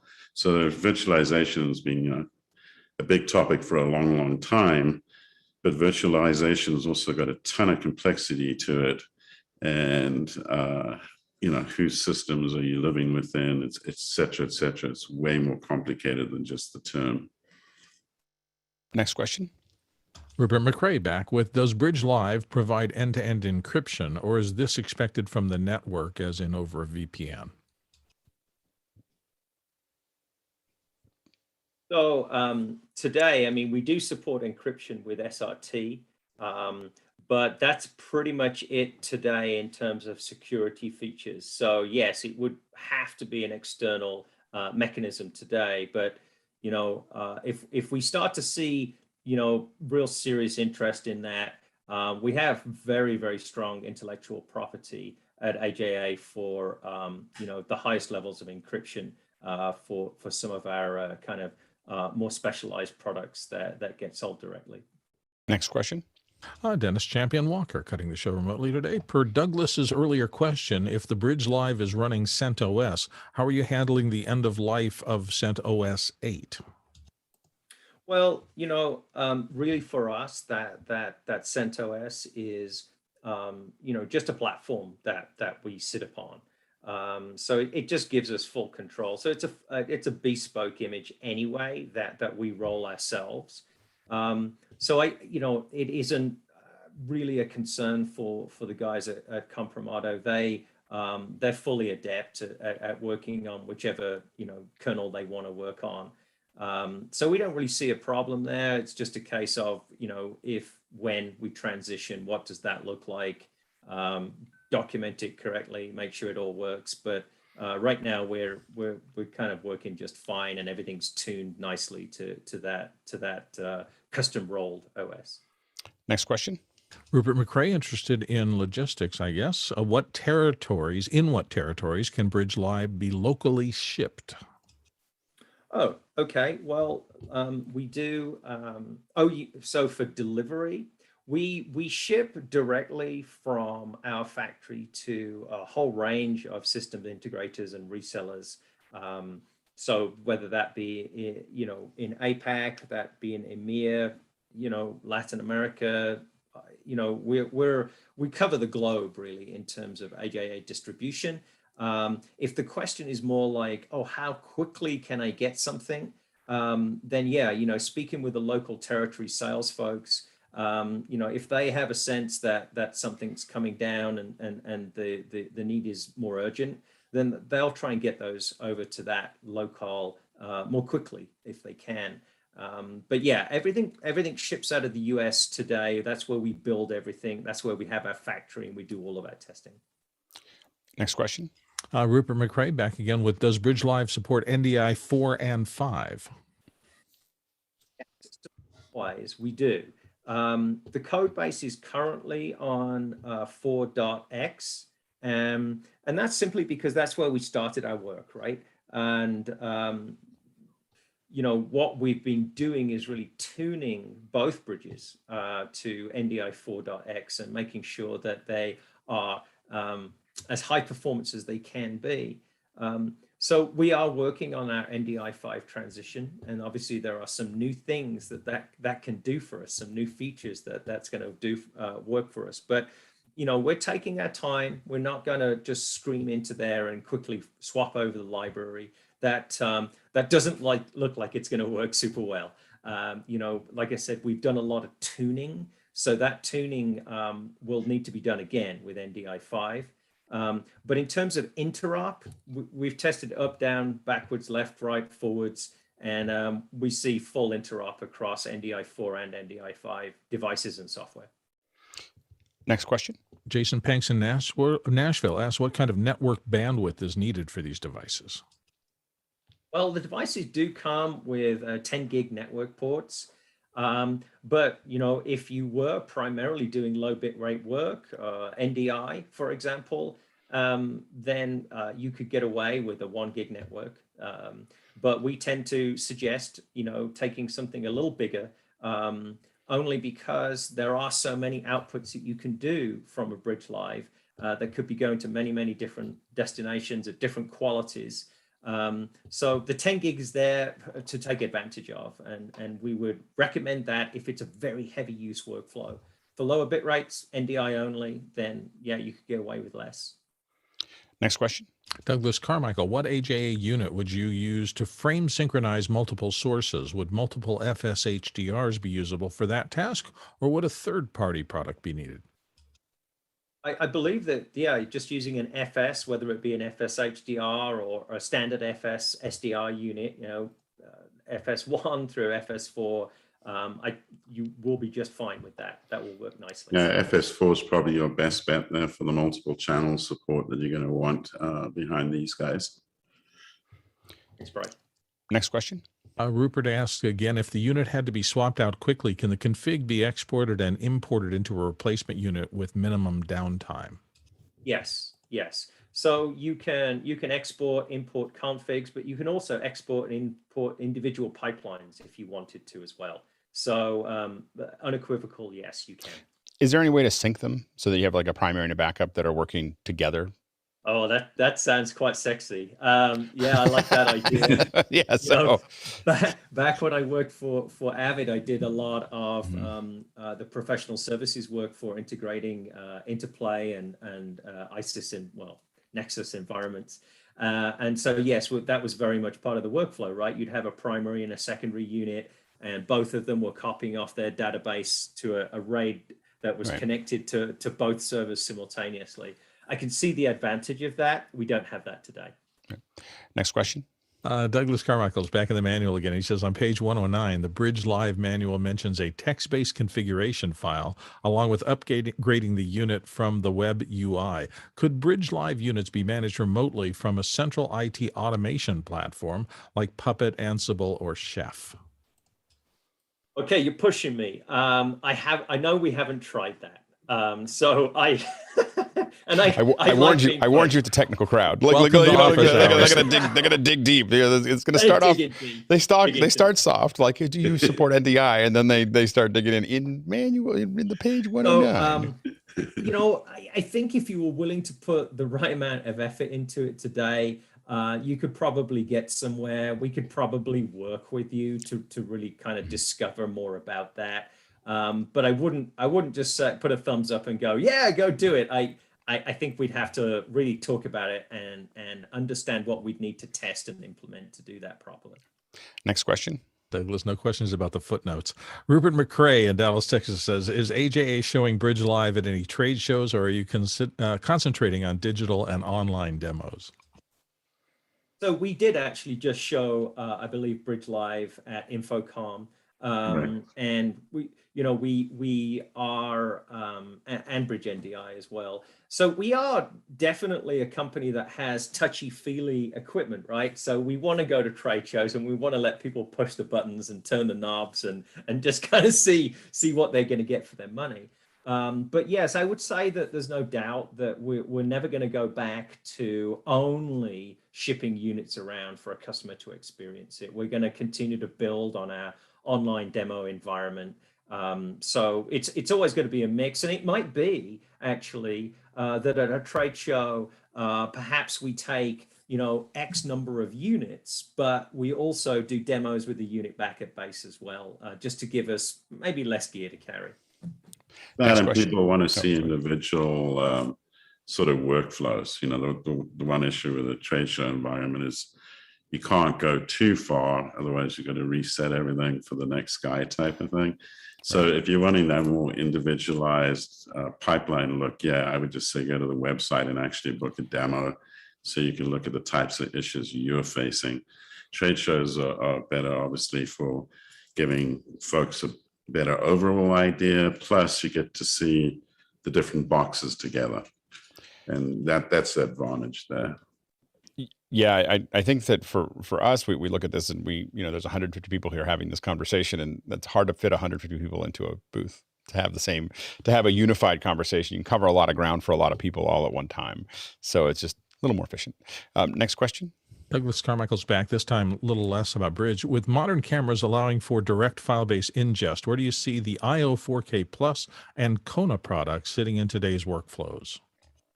That's a good question. I mean, certainly, we recognize the gigantic prevalence of file-based workflows, right? So the TTAP Pro is a good example of recognizing that. No ingest on that device. It's all about monitoring. But there are some facets to these IO boxes that we create, or IO cards that we create, that are very useful in different environments. So there are, amazingly enough, there's still a fair amount of tape out there. And that landscape is interesting because there are people who still use it furiously as part of their workflow. And I'm calling out you, Japan. But also, there's a big fleet of archivists out there. There are people that sort of exist now in the archival space, and they still want to be able to control devices that roll tape. But looking around at other places where there's audio workflows involved, LTC is still a valid item. Reference is still a valid item for output. So I don't think you're going to see IO devices go away. I think that they just find themselves more and more centered in live and broadcast environments versus post-production, where we do recognize that most of the acquisition has been done file-based, and there's just no need to have input spigots on there. The other thing I would say as well, though, if you look at like a Kona card, let's say the Kona 5, for example, yes, you've got input and output on that card. But if you want to do 8K, then you're actually going to marshal all 4 of those 12G SDI spigots to do your 8K input or output. So in that case, it's still, how can I put it, makes total sense that there's 4 spigots on that box. Yeah, plus streaming, the integration here is where in post you might have been capturing originally, but now with stuff like vMix, that type of thing, then we're basically have made most of these ports bi-directional over time, where they used to be strictly in or out.